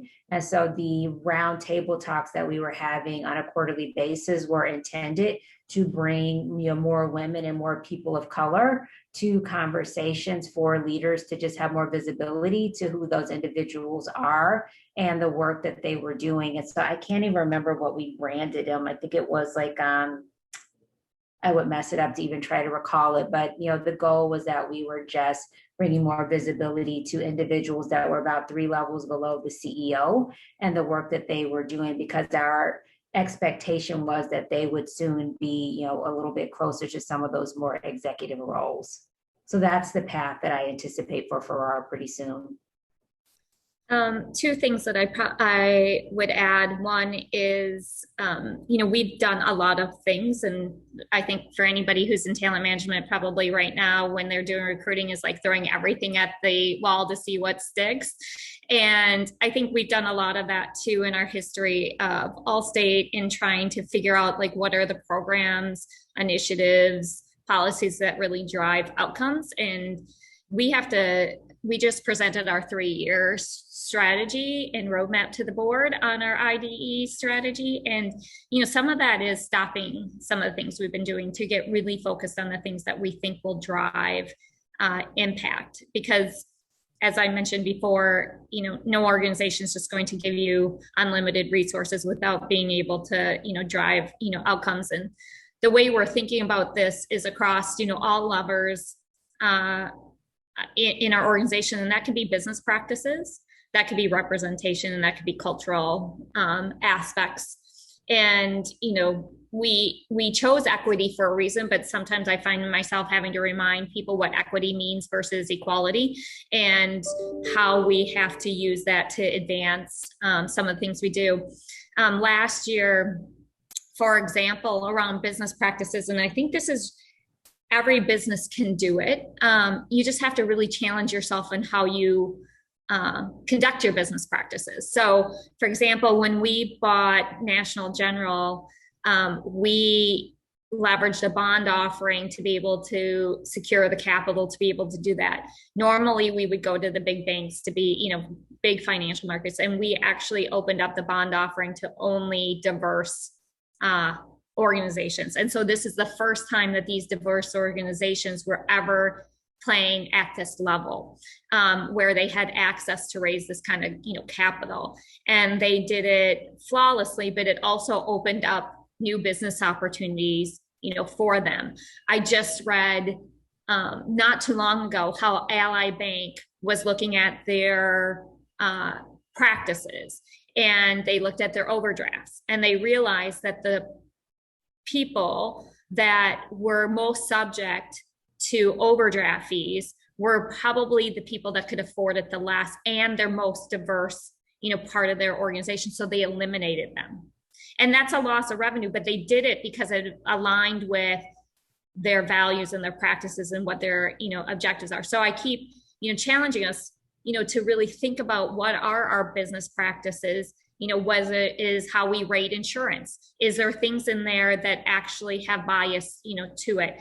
Is it how we offer payment plans around our insurance, like the people who are paying per month versus paying in full and get a discount, essentially because they don't have the, monthly fees, like which part of our population is ended up having to pay for that, and really sort of triangulate our customer data, our agent data, and our employee data to make sure that they are congruent and that we are driving a full impact. If I can just add one quick thing to what you just shared, Christy. First, I love everything that you just described, so kudos on that work. It's going back to our last conversation about just the future of this work. And when we describe like our objective for the initiative of DEI at Ferrara, we always say that we just want everyone, all people, to be able to grow and thrive and reach their full potential.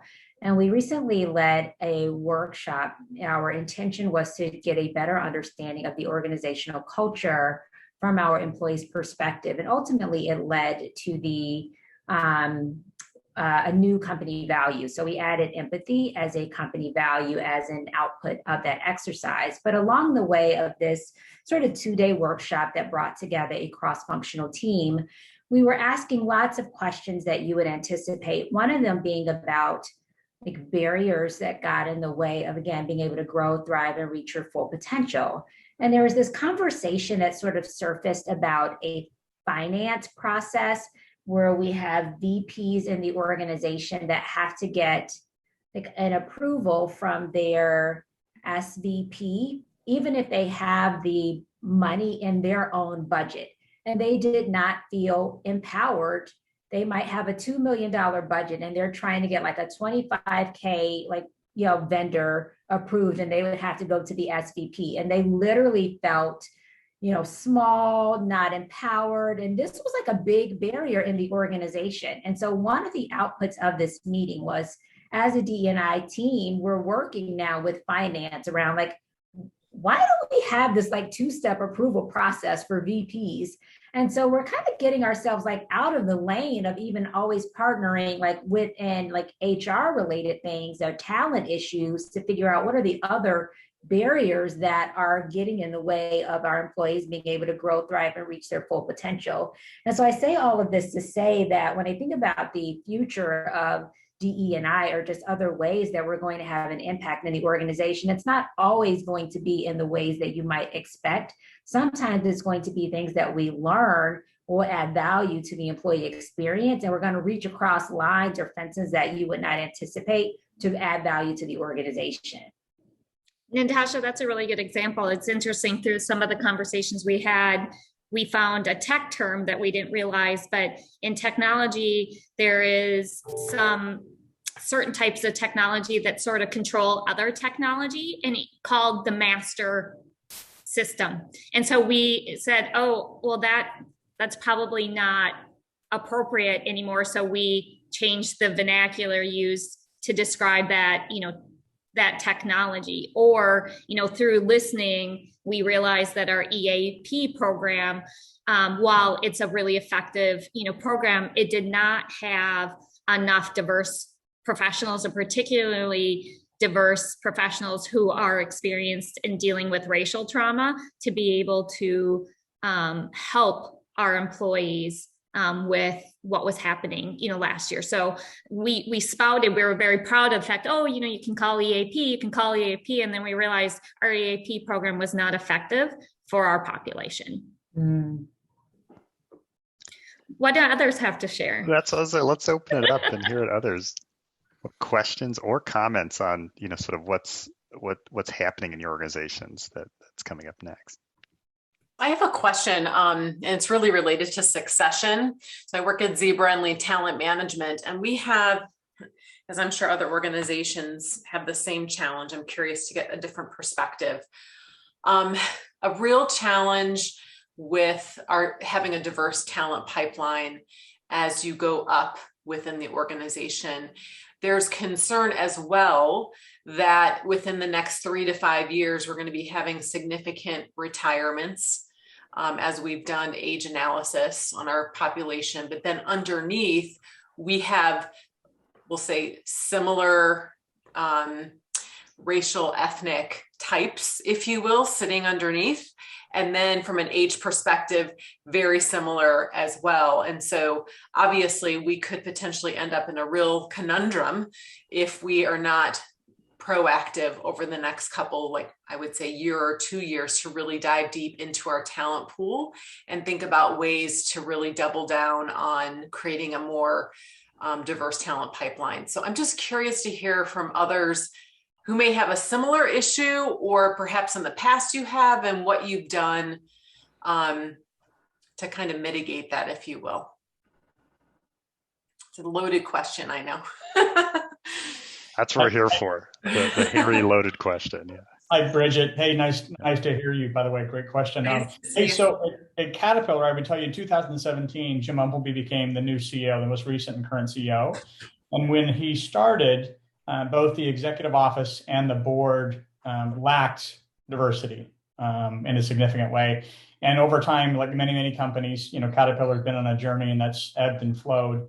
But what you described in terms of a very poor supply chain of talent, diverse talent, existed in 2017.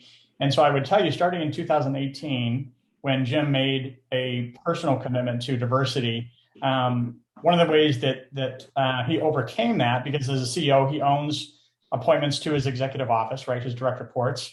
And although he doesn't own all of the board seats, right, he influences most of those. He became chairman. I would tell you, he made those choices to go external to hire.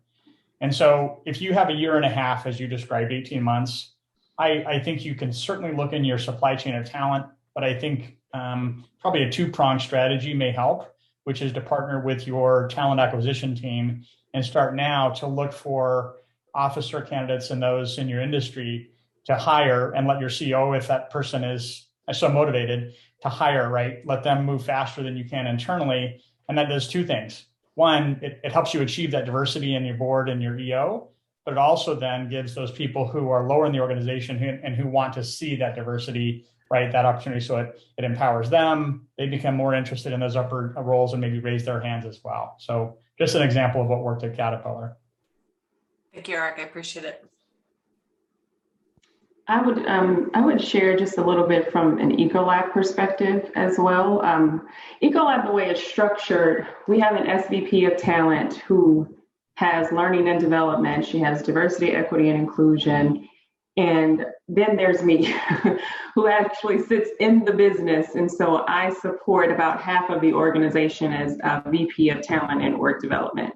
So I have all three of those again, but I wear all of the hats. And so for the manager pipeline perspective, it was huge for us too. So Eric, to your point, we did a lot of work very methodically looking at our leadership team, going to hire from the outside and preparing succession slates appropriately.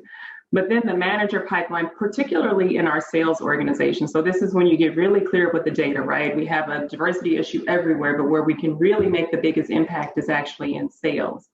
And so again, looking at the multiple hats. So I'm leading talent, I lead leadership development, and I also have DE&I. We knew we wanted to think about sponsorship so we could make sure that the few people that we did have in our pipeline got the visibility that they needed, but we didn't want to just do a sponsorship program. So we actually did, it was actually a really holistic program where we pulled, top leaders. They're likely in the pipeline, but they don't have the visibility that they need. We gave them the development aspect of it. So if you think 70, 20, 10, we pulled them in, gave them stretch assignments. But then now that sponsor is actually, their role is actually to get closer to their work. So get close to their work, highlight them in talent councils. That way they get the, I'd say, sustainable visibility. If that person were to leave the organization, multiple people in the organization know this individual. We also paired them with a mentor, preferably a mentor that looked more like them, so it was a safer space. And so while we didn't intend it when we launched this program, I think 65% of that cohort, they were promoted while they were in the program. But what I heard as the person who led the program was mostly from sponsors and how much they learned, how they took the empathy that they were building, dealing with a person that was very different from them and taking it back to their team. And so we were able to really kind of take a lot of that learning as well to say, how can we do this more broadly? Because it was a small population, but we definitely built the pipeline. We were also starting to build more empathetic leaders too. So I still love that idea of sponsorship. So question for you, and then I'll stop asking questions, although I have a million. Anyway, so curious. So how did you educate to help leaders understand what good sponsorship looks like? Let me tell you, it was difficult because it's mainly sales leaders. And so we definitely onboarded them to the program with, a learning, right? So I walked them through, here's what a mentor does, here's what a sponsor does. It was a lot of helping them relearn because they were very used to being mentors. And they love to talk. They love to grab, they're sales leaders. So it was a combination of checking in with them throughout the program to say, let me know how it is. And if they couldn't really speak to the work, then I knew I needed to check back in with that leader to say, you're not actually doing your job. But on the other end of it, it was training the proteges, which is what we called them. It's like, you have an hour with this sponsor of 1 hour a quarter. So you can talk to them about what's going on with your manager, or I want to do this as career development, but it makes more sense for you to talk to them about your work. You only get an hour. So make sure you're talking to them about the stretch project, the impact that you're having. So we had to do it both ways. Excellent. Thank you so very much. Very helpful. Yeah, and I just want to emphasize, I think we called out succession and also the kind of L&D talent development programs in our broader conversation as a critical intersection where we have to get better. And so I appreciate the question, Bridget. Others jump in with questions or comments. I think one of the recent comments made about people in the majority who are serving as sponsors and the learning experience for them is certainly something that we're continuing to focus on. When you have privilege, you don't even recognize you have it a lot of the times. And so then, of course, you don't think about how that flows into the decisions that you're making, especially if you're in the majority and you think, well, maybe I didn't go to a top tier school, or, I worked my way through college, or whatever it may be, where you feel like, okay, I overcame obstacles to where I did. So, others should be able to too. So, one of the things we did implicit bias last year, just because it's been a while, and making sure that people are really thoughtful about that. But our next step is how to foster those kind of psychologically safe conversations where particularly people in the majority who we do hear are going around kind of inadvertently stepping into things, are more open, and then everyone, regardless, also not trying to put this on the backs of people who are not in the majority, but everybody in the conversation feels comfortable going, wait a second, we may want to reverse that. So my firm does a lot of work. We primarily executive search firm. We've had situations where, for this role, we shouldn't really, advertise in diverse sources because I don't know that a diverse person's going to want to move there. Being able to have a point where there's somebody in the organization can stand up and go, that's not our call to make. That's the individual's call to make. So that's one of the cultural elements that I think then flows through, your hiring, your succession planning, your performance management. Because I think, certainly we can all put programs in and they definitely move the needle, and they are cultural experiences that people need to have. But so much of what happens, happens on the front lines in areas that we're not involved in, how people get assigned work, who actually takes somebody aside and helps them go, this is what you could have done better in that situation. So in addition to the programmatic pieces, we're also trying to focus on the cultural elements too. Tiffany, I'm going to put you slightly on the spot, but you do have a unique perspective or an added perspective in this conversation in that you lead HR for a search firm. So you're thinking about, DE&I and talent internally, but the firm itself is a critical part of the talent pipeline. Have the conversations evolved any in the last year or so around talent in terms of what you just kind of the talent acquisition space in general and exec search? Yeah, you definitely see, and I think it was mentioned earlier, clients are looking for more proof points. We certainly are looking for more proof points. I mean, we've been looking at technology to look at all of our written materials that we are out in the public with to ensure that we're doing inclusive language. We've done some advisory offerings for search committees on, as you're getting into the search, let's kind of think about implicit bias, and there's a version of that we've done for free, and there's a version if you want to go deeper. Certainly diversifying our sources and even more strengthening some of our key organizational partnerships. But we also are dealing with, we do have clients who want representation on every search team, and some of our diverse individuals feel like they're being the token diverse person. And that's another dynamic that we're certainly dealing with and trying to let our team know, like, that's not that person's job. That person's job is to do great work. It's not necessarily to solve the organization's diversity problems.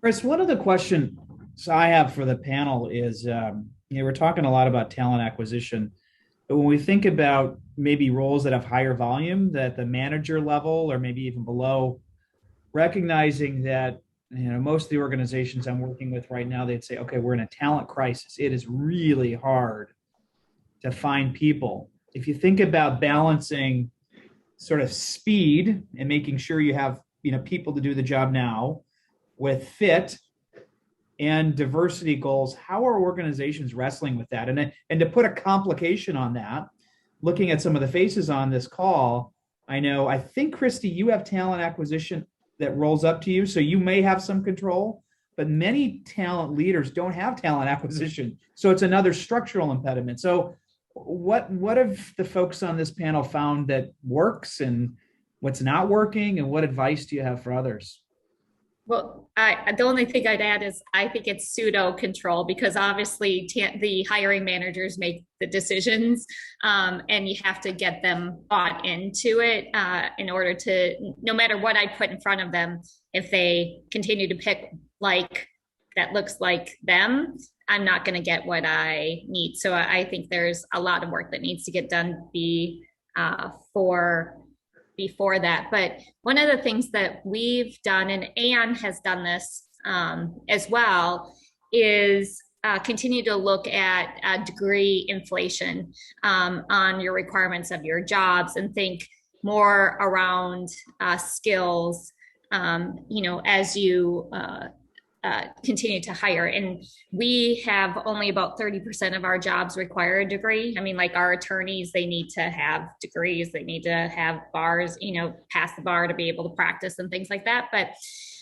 we have watched since 2018, when we look at our total number of hires, and those that have a degree have continued to drop.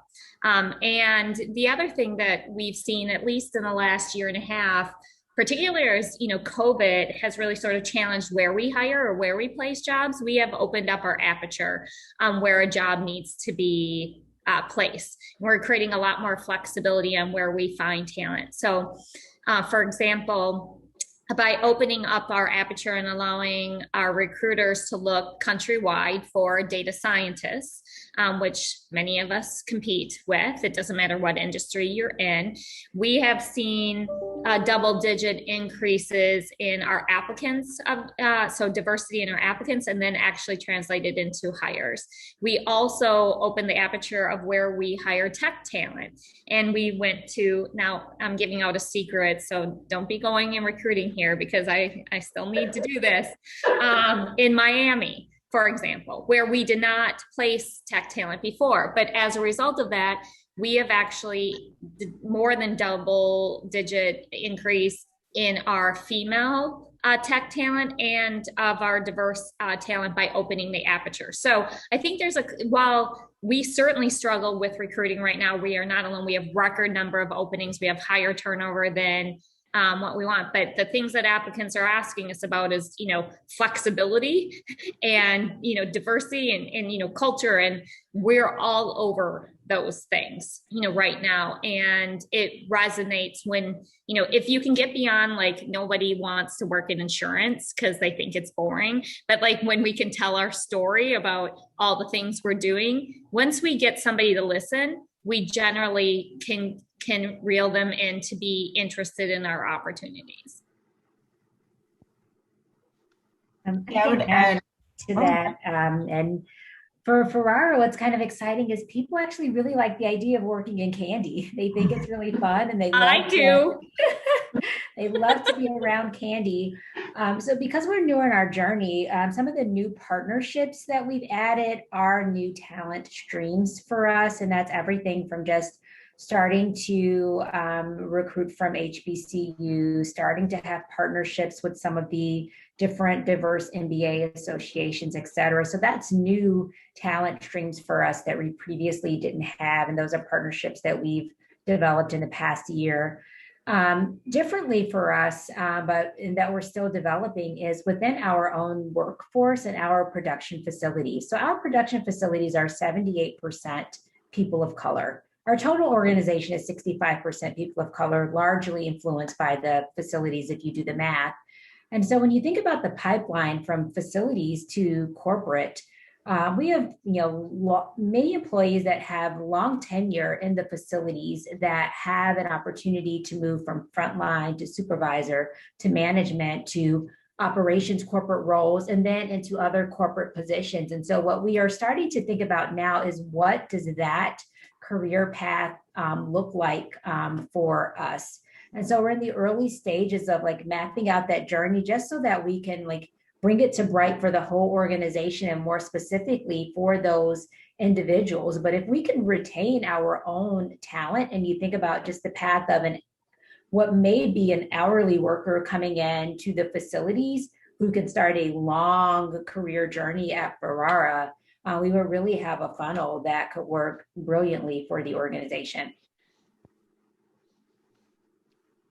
I just want to applaud that, Natasha, and Christy spoke to some of this too around how often degrees can be an impediment to some of those jumps. But I think one of the areas where we all have opportunity to continue to make strides is in that broader, economic mobility kind of world where you've got people who just start off in these, not like lower skilled jobs, and it's hard to make a jump even to the skilled hourly labor, and that's even harder sometimes it feels like to make the jump to the salaried labor because we say you have to have a college degree or something.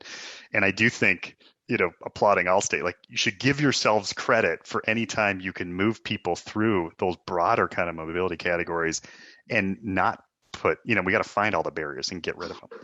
They don't need to be there. So I appreciate the insights. We have maybe, one or two more minutes and then we'll return back to the big group. And any burning questions on anyone's mind that you want to ask or some additional comments that we can hear from this group? Just one quick comment. 110.org. Christy, you may be familiar with that. It sounds like you may be talking to Accenture and they're part of the original founding companies. But 110.org is a organization that started last October that has a lot of the foundational comments you were all kind of talking about in terms of creating mobility and reducing the degree requirements and things for your job. So it can be a follow-up. Yeah. Yep, we're a founding member as well, and we're the co-lead with Aon for the Chicago market.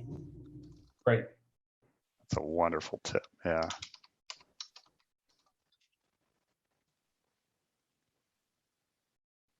We've got time. We all are facilitators. You just wait the group out. Eventually somebody will say it. Any other comments maybe on just what's top of mind for y'all right now in this space? Kind of what feels like is the big conversation in your company? What's next that we need the frozen middle? I think it's the frozen. So Christy, you mentioned here, I think the topic is the frozen middle. How do we help those those thousands of middle managers who every day make a decision regarding what we're talking about. Yeah, that's a big challenge. Yeah.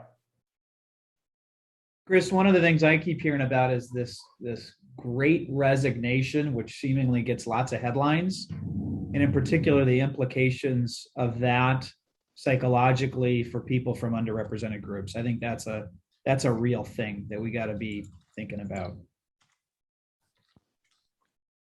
That's really good. And Anne, you came off of mute. Yeah, I was just going to say really quickly, I think I work at the American Medical Association. So HR, we're having to unlearn what we thought equity. I think Christy said it, equality. And we're looking, and I think Natasha, I can't remember if it was you talking about the employee life cycle and employee experience, but we're turning over every rock right now. And I think there's a lot of work internally within HR that we need to do and unlearn to help the organization, because we have our own biases around and pride of authorship of what we developed. And so being vulnerable and saying, we got to look at everything with a new lens and being open to it is quite a journey. So it's a good challenge. Yeah, we've built most of the structural bureaucracies around people. I think that's such a good point, and it's a really good point. Missed it too. We missed it too from an HR perspective, especially right after George Floyd. I think there's this assumption that everyone who's in HR, they get everything, they understand everything there is to know about humans, and we always show up and do the right thing. And we struggled after that. And I could see it in sitting in HR, but we had to hire a consultant to come in and kind of help our HR team unpack and start to relearn too. Excellent. Well, listen, I don't know if the breakout room and the other group was as interesting as ours, but that was a fantastic conversation. I really want to thank, first of all, our panelists who did a phenomenal job. Really, really insightful conversation, tons of insight, great nuggets, and as well as the advisory board that helped make this happen. One of the things that we're going to do, because again, the richness and the insight that came from this conversation absolutely should be shared. We've been recording it. We'll sort of chop it up and sort of lightly produce it, send it back out to this team, because I got to imagine many of the CHROs, chief people officers, heads of DE&I are going to want to share this with their teams as well. So thanks again for your participation today. Also, stay tuned to this space. The New Talent Management Network, the Chicago chapter, we're going to look to get together. My assumption is it'll probably be virtually, at least in the near term, sometime in the early November timeframe. Dates TBD, but we're going to get back together as an advisory board, figure out what are the topics, again, sort of that meaty topic that we want to discuss as a team again, and we'll send a note back out to the group. So again, want to thank everybody for joining this morning, and have a great rest of your day.